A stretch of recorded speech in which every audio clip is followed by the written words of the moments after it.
So I do love my mom and pa, not the way I do love you.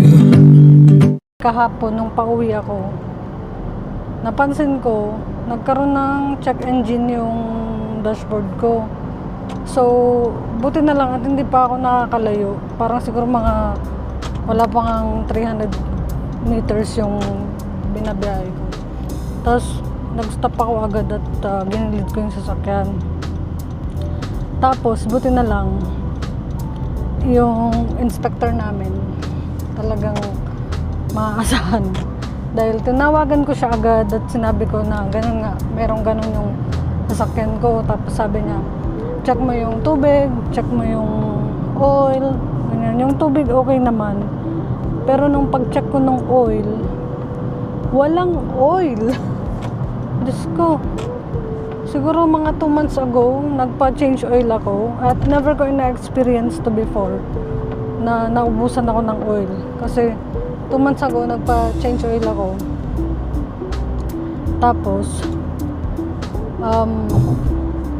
hindi ko na-expect na mauubos siya. And, so sabi nung inspector namin, pumunta ka sa ganitong shop na malapit doon sa amin, sa work namin. Sabi niya, magano ka, bumili ka ng oil. So, pinakausap ko na lang siya doon sa nagtitinda doon kasi hindi ko naman alam kung anong bibilin.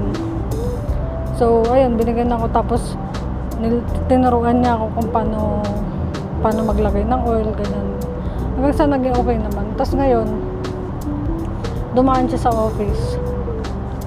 At chinak niya yung ilalim ng sasakyan. Tapos nakita niya na may tulo doon sa may filter. Yung sa may filter, merong tumutulo doon. Pero hindi ko alam kung saan galing yung tulo. Sabi niya, baka daw yung bolt maluwag, ganyan. So ngayon, ito, nag-early out ako para ipacheck yung sasakyan. Kasi mahirap na pag alam mo yun, pag na anuhan ka, natigilan ka sa daan. Although meron namang recovery, kasama naman yun sa insurance ng sasakyan. Kaya lang, ang init na ngayon, grabe. Kaya ngayon, ito, papunta ako dun. At saka mas okay kasi pagkasama ko yung inspector namin. Kasi nga, sabi nila, kapag daw kabayan ng nagpapayos sa sasakyan, ganyan, so alam nilang walang alam, ganyan, talagang tinataga nila sa presyo. Kaya pag ganyan, may mga kakilala ka na kalayo nila or kakilala nila, at least hindi ka tatagain sa presyo. At ayun nga, may sasakyan siya, so makakasilong ako sa sasakyan niya kasi sobrang nang init talaga ngayon dito sa Dubai. So mamaya pag nandun na ako, bibidyoan ko. So andito ako ngayon sa sasakyan ng inspector namin. Buti na lang nandito talaga siya dahil sobrang init sa labas. Ang ginagawa nila yung sasakyan. Naangat nila, tinitingnan nila yung sa ilalim. Kasi may tulo yung filter, yung doon sa may filter may tumutulo. So let's see, sana nothing serious, sana maluwag lang yung bolt. Let's see, kasi magre-renew pa naman ako ng sasakyan ng plate ng Mulkia. Ngayon ko lang na-realize, iba talaga yung quality niya kapag mayroong ND filter. Kasi kanina sobrang liwanag, ito sakto lang. Matatanggalin ko yung ND filter. Wait lang.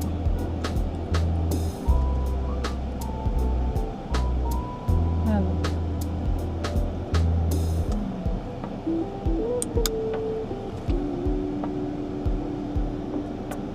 So okay siya, para sa akin ano sa tingin niya?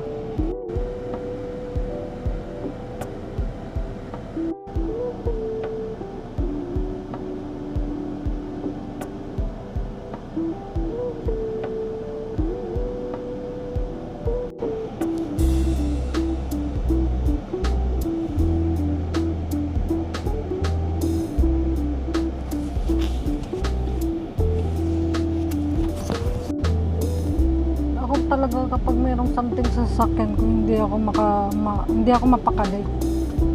Ayoko nang pinapaabot yun ng hindi ka makakapag-drive ng maayos eh, kasi may iniisip ka na baka masiraan ka sa daan, ganyan. Kaya wala tayong magagawa eh. Pasosyal tayo eh. Gusto natin ng sasakyan eh. Pero kasi dito naman talaga sa Dubai, lalo na kapag nagtatrabaho ka sa lugar na malayo sa mga sasakayan ng public transport ba, kakasabi ko lang na maganda yung puwa nito kapag naka ND filter. Wisit nahulog yung ND filter, hindi ko siya mahanap. Kanina pa ako hanap dito sa sasakyan ng inspector namin. Siya na lang siguro paghahanapin ko, baka kung saan may magnet kasi yun eh. Hindi ko alam kung saan. Ay salamat, okay na yung sasakyan. Feeling ko din, kaya siguro yung AC ko hindi gaanong lumalamig. Dahil doon, parang minsan biglang mainit yung buga nung AC. Pero ewan ko, kung talagang totoong nawala yung ganun, malalaman ko yan sa mga susunod na araw.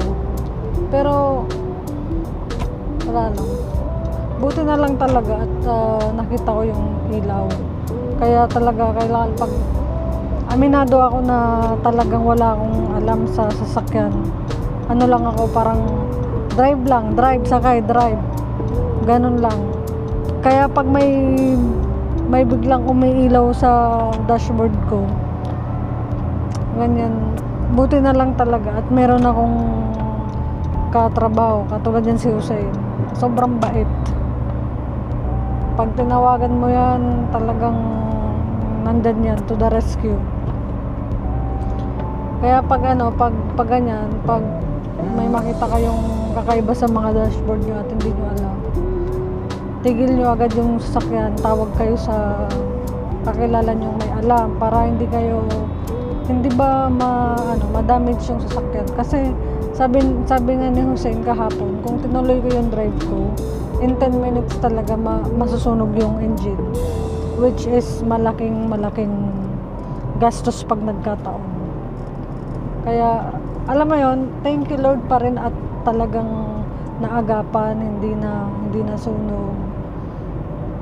At yan, thankful na may mga taong tumutulong.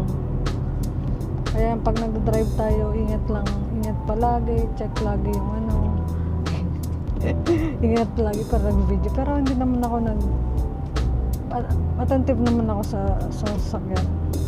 Anyway, okay na yung sasakyan, thank you Lord. Mamaya naman. See ya.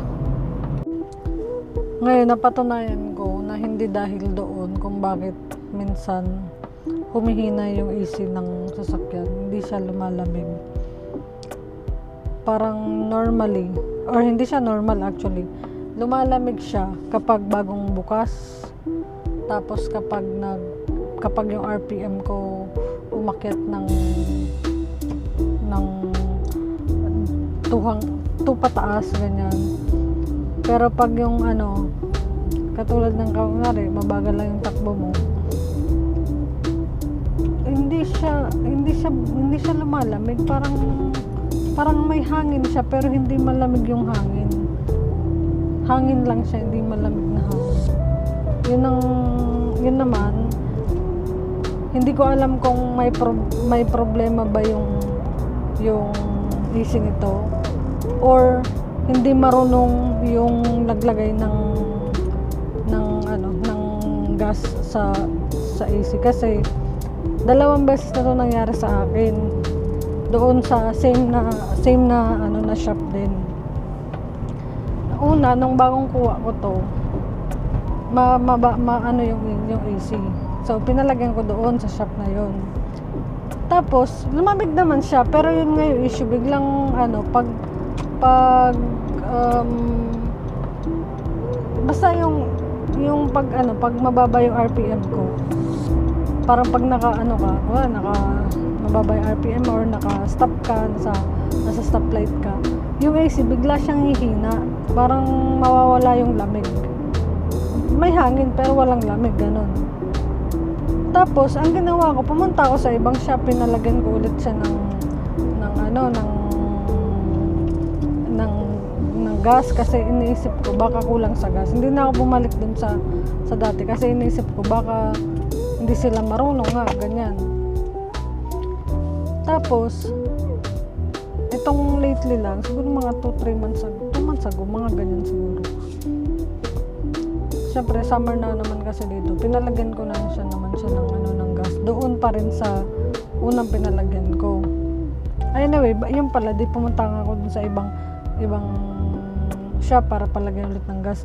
Nung sila naman yung naglagay, parang lalong hindi siya lumamig.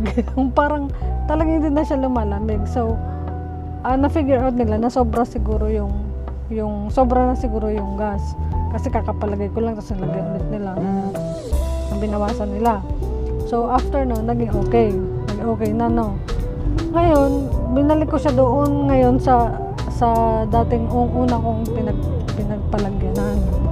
Kasi inisip ko baka lang nagkamali lang sila nung una. Siguro naman mistake lang yun, hindi naman siguro maulit. Ay, Diyos ko, ganun pa rin.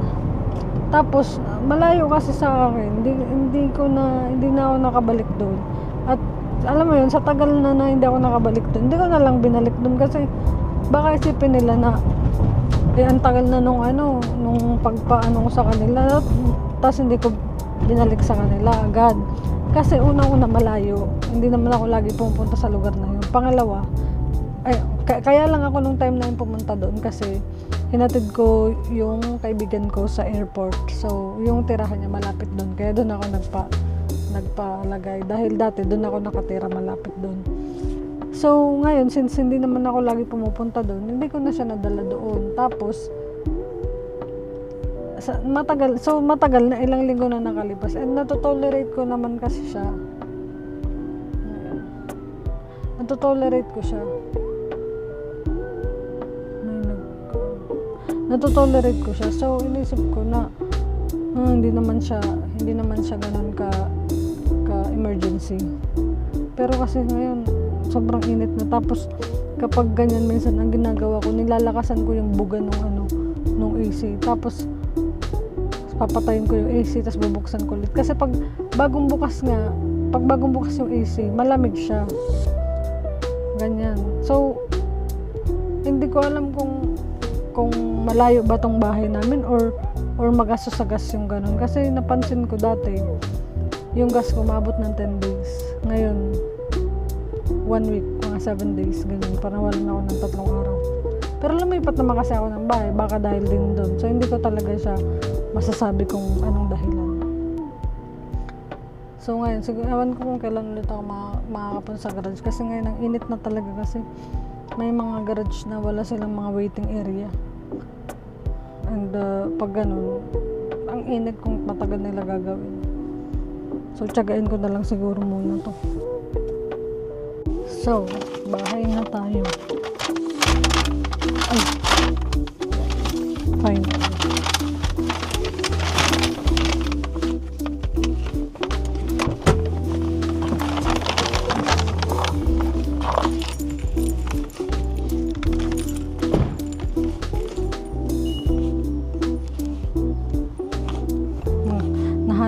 Nahanap ni Hussein yung filter kasi tingnan mo.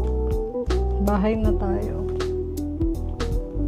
Buti na lang at pinayagan ako umalis ng maaga kasi kung hindi ngayon siguro wala pa ako dun sa garage. Tapos wala pa akong kasama dun. And then sobrang init. So thank you talaga Hussein kasi sinamahan mo ko. At nahanap mo yung filters ko. Kaya, ayan. Thank you. Paalis na ako. Bukas na mic. Paalis na ako. Tapos, kasi pababa na daw si EJ. Pababa na daw si EJ. Ayun. Nansari namin ganun. Pero actually, hindi na naman namin kasi din sineselebrate yung mansari.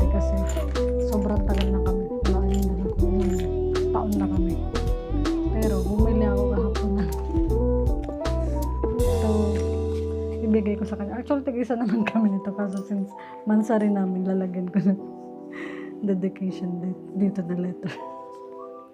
At si kung anong reaction niya. So ngayon, palabas na tayo.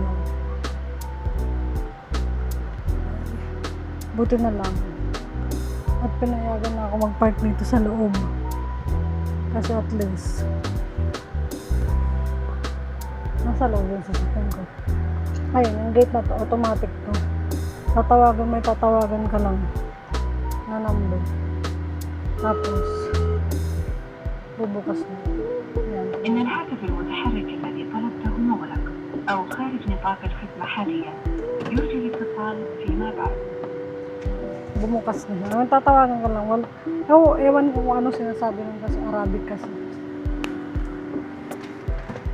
Ayun. Palabas na tayo. Galing. Feeling ko ang yaman ko.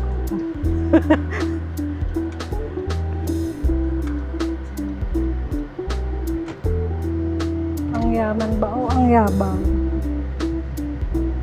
Sa lahat ng tinirahan namin dito sa Dubai. Diyan sa bahay na yung parang kontento na ako. Actually, maliit lang siya. Maliit, sobrang liit niya lang. Siguro, yung bed namin is twin size, 120.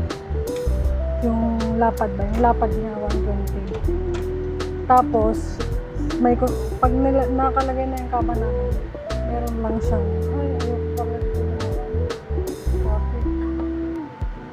Ito.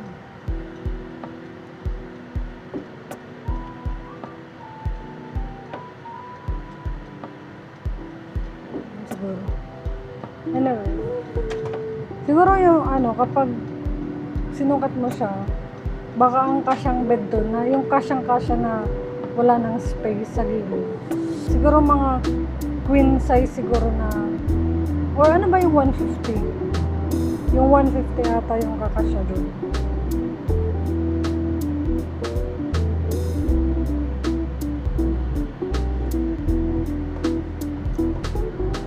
Kaya natin kung ilang minutes tayo bago makarating ng late na naman ako. Late ako ng 8 minutes. Okay lang yun kasi siya naman din. Hindi naman siya nakakababa ng minsan sakto. Hindi pa siya tumatawag. So, ibig sabihin, hindi pa siya tapos siguro magbihis. Kasi sa kanila, hindi sila pwede magsuot ng uniform sa labas ng workplace nila.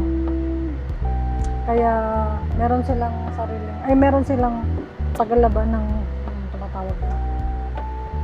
Hello? 8 minutes pa po. Bakit? i-akin ko ay nawala ako ng uniform ko. 15 minutes pa.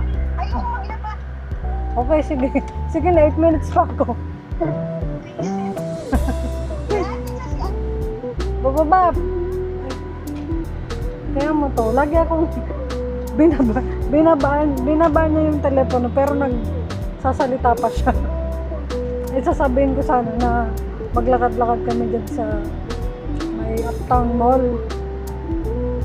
Meron kasi akong gustong bilhin na bag na yung para doon ko ilalagay yung mga pag bumabiyahe kami, yung mga tech ko, yung kunwari yung yung iPad ko, itong camera.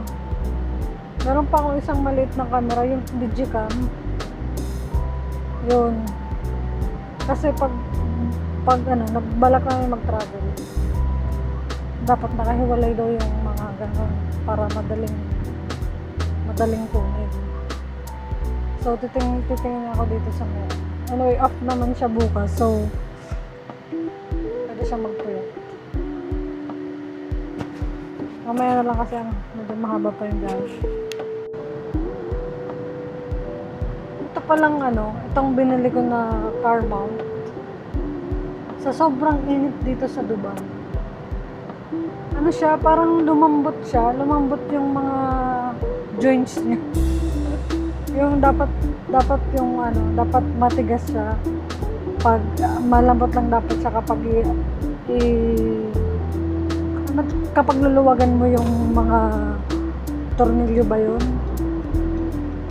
Ngayon, kahit hindi mo siya luwagan, malambot na siya. Kaya, iniisip ko sana palitan. Tapos bibili ako, or ibalik. Kasi sa Amazon naman, pwede mo siya ibalik in 15 days. Tapos bibili ako ng iba. Kaya lang, isip ko kung bibili ako ng iba, tapos ganyan pa rin. Parehas lang. So ngayon, ang ginawa ko, ano ko ba papakita? Wait lang, nasaan yun? Mamaya, papakita ko.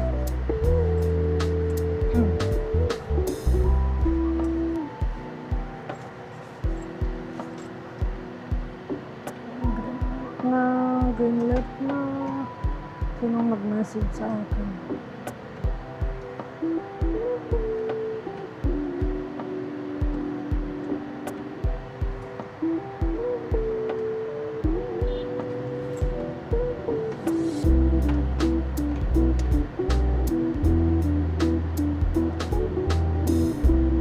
Alam, bilis naman ito mag-ano. Bilis mag-blink yung ano, yung signal light.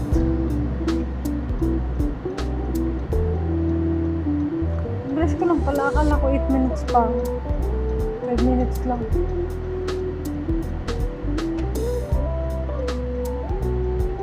Dapat 38 pa ako dadating dito eh.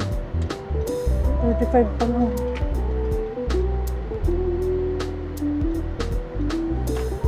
Hello? Andito na ako. Nasaan ka na? Huh? Ano yun?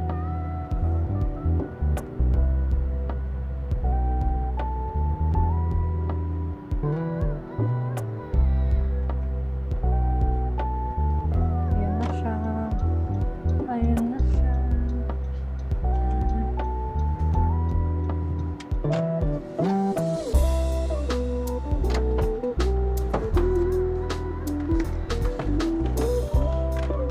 Off ka? Yes.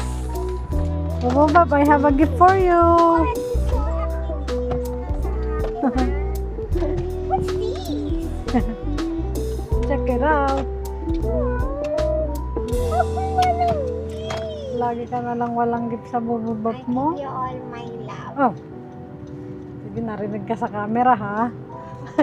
Hala, bakit ganito? Where are we going? Can we go to, to yung sa branch for less? Uptown? Opo. I just want to check the bags.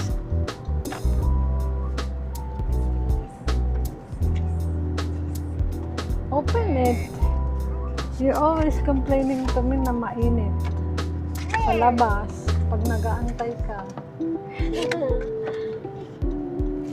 And you can use it as well sa, kung mainit sa hospital niyo.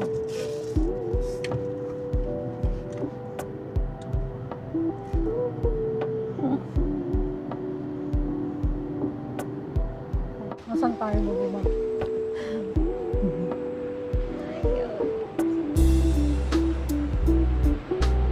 Tingin kami ng mapagagasusan. Hindi kami mapakalit talaga pag wala kami igagasusan.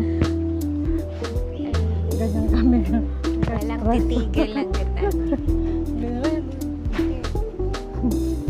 Meron lang pala. Okay. Sleep na. Later. Ang sakit talaga. Good. Ito, comforting.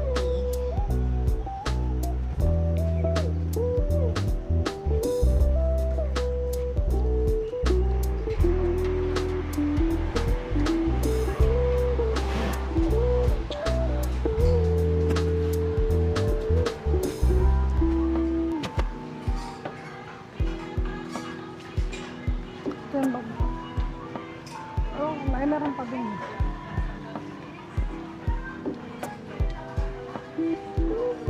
Wala naman small, that's backpack. Kaya natin din siya.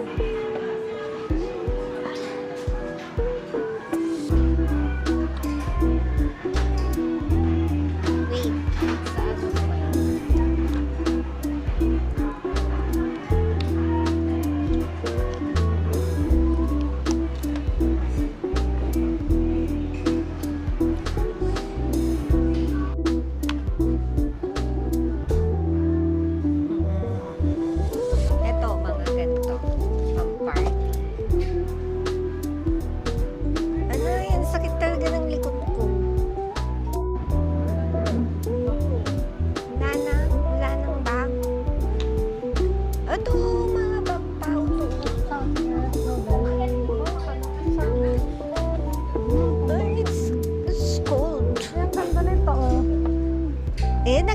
natin yan, Kato.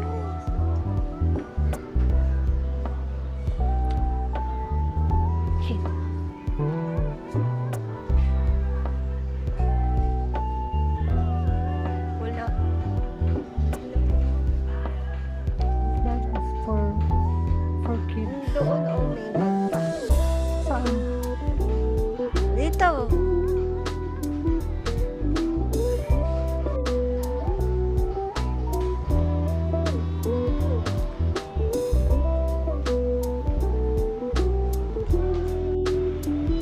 Uwi na tayo kasi nanonood tayo na.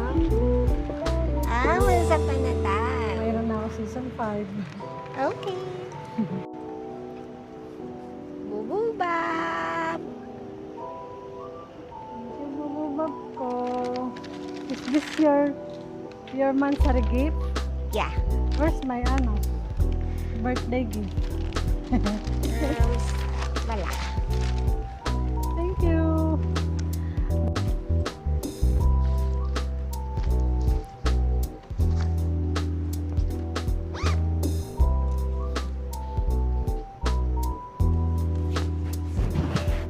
Okay. Okay lang no, hindi malaki.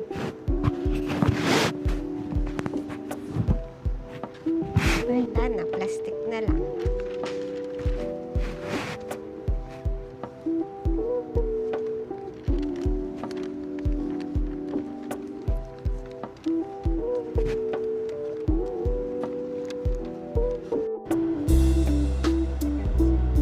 You can see pink.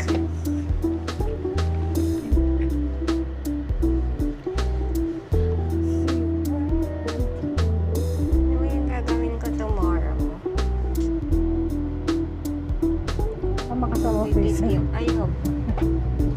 Bibidyo ko na okay.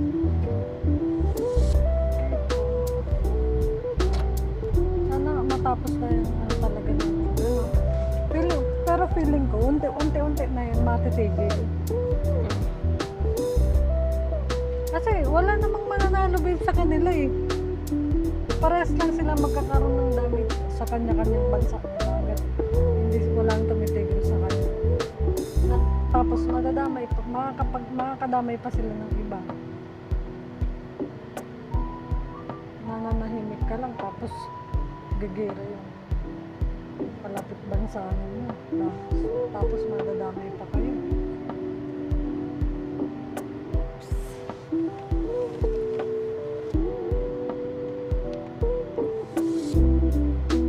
Thank you, Bububab, sa gift.